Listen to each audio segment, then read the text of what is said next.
Surga dan neraka Syekh Siti Jenar, Annal Jannatu wa Annaru qad unsalama. Al-ana sering digunakan oleh Syekh Siti Jenar dalam menjelaskan hakikat surga dan neraka. Penulisan yang benar nampaknya adalah Innal Jannatu wa Al-naru qad al-ana. Sesungguhnya keberadaan surga dan neraka itu telah nyata adanya sejak sekarang atau di dunia ini. Sesungguhnya, menurut ajaran Islam pun, surga dan neraka itu tidaklah kekal. Yang menganggap kekal surga dan neraka itu adalah kalangan awam. Sesungguhnya mereka berdua wajib rusak dan binasa. Bagi Syekh Siti Jenar, surga atau neraka bukanlah tempat tertentu untuk memberikan pembalasan baik dan buruknya manusia. Surga neraka adalah perasaan roh di dunia, sebagai akibat dari keadaan dirinya yang belum dapat menyatu tunggal dengan Allah. Sebab bagi manusia yang sudah memiliki ilmu kasampurnan, jelas bahwa ketika mengalami kematian dan melalui pintunya, ia kembali kepada hidup yang agung, hidup yang tan kena kinayang ngapa, hidup sempurna abadi sebagai sang hidup, yaitu sebagai puncak cita-cita dan tujuan manusia. Jadi karena surga dan neraka itu ternyata juga makhluk, maka surga dan neraka tidaklah kekal, dan juga bukanlah tempat kembalinya manusia yang sesungguhnya. Sebab tidak mungkin makhluk akan kembali kepada makhluk, kecuali karena keadaan yang belum sempurna hidupnya. Oleh Al-Quran sudah ditegaskan bahwa tempat kembalinya manusia hanya Allah, yang tidak lain adalah proses kemanunggalan. Ilaihi roji'un, ilaihi al-masyir. Puasa dan haji Syekh Siti Jenar.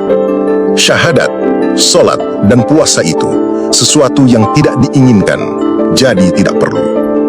Adapun zakat dan naik haji ke Makkah, itu semua omong kosong, palson kabeh. Itu seluruhnya kedurjanaan budi, penipuan terhadap sesama manusia, orang-orang dungu yang menuruti aulia karena diberi harapan surga di kelak kemudian hari. Itu sesungguhnya keduanya orang yang tidak tahu. Lain halnya dengan saya, Siti Jenar. Tiada pernah saya menuruti perintah budi, bersujud-sujud di masjid mengenakan jubah. Pahalanya besok saja, bila dahi sudah menjadi tebal, kepala berbelulang. Sesungguhnya hal ini tidak masuk akal. Di dunia ini semua manusia adalah sama. Mereka semua mengalami suka duka, menderita sakit dan duka nestapa. Tiada beda satu dengan yang lain. Oleh karena itu, saya Siti Jenar hanya setia pada satu hal saja, yaitu Gusti Dat Maulana. Syekh Siti Jenar menyebutkan bahwa syariat yang diajarkan para wali adalah omong kosong belaka atau wes palson kabeh. Sudah tidak ada yang asli. Tentu istilah ini sangat amat berbeda dengan anggapan orang selama ini yang menyatakan bahwa Syekh Siti Jenar menolak syariat Islam. Yang ditolak adalah reduksi atas syariat tersebut. Syekh Siti Jenar menggunakan istilah iku wes palson kabeh, yang artinya itu sudah dipalsukan atau dibuat palsu semua. Tentu ini berbeda pengertiannya dengan kata iku palsu kabeh atau itu palsu semua. Jadi yang dikehendaki Syekh Siti Jenar adalah penekanan bahwa syariat Islam pada masa Wali Sanga telah mengalami perubahan dan pergeseran makna dalam pengertian syariat itu. Semuanya hanya menjadi formalitas belaka, sehingga manfaat melaksanakan syariat menjadi hilang, bahkan menjadi mudarat karena pertentangan yang muncul dari aplikasi formal syariat tersebut.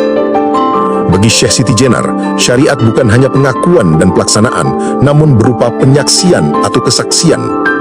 Ini berarti dalam pelaksanaan syariat harus ada unsur pengalaman spiritual. Nah, bila suatu ibadah telah menjadi palsu, tidak dapat dipegang dan hanya untuk membohongi orang lain, maka semuanya merupakan keburukan di bumi. Apalagi sudah tidak menjadi sarana bagi kesejahteraan hidup manusia. Ditambah lagi, justru syariat hanya menjadi alat legitimasi kekuasaan, seperti sekarang ini juga. Yang mengajarkan syariat juga tidak lagi memahami makna dan manfaat syariat itu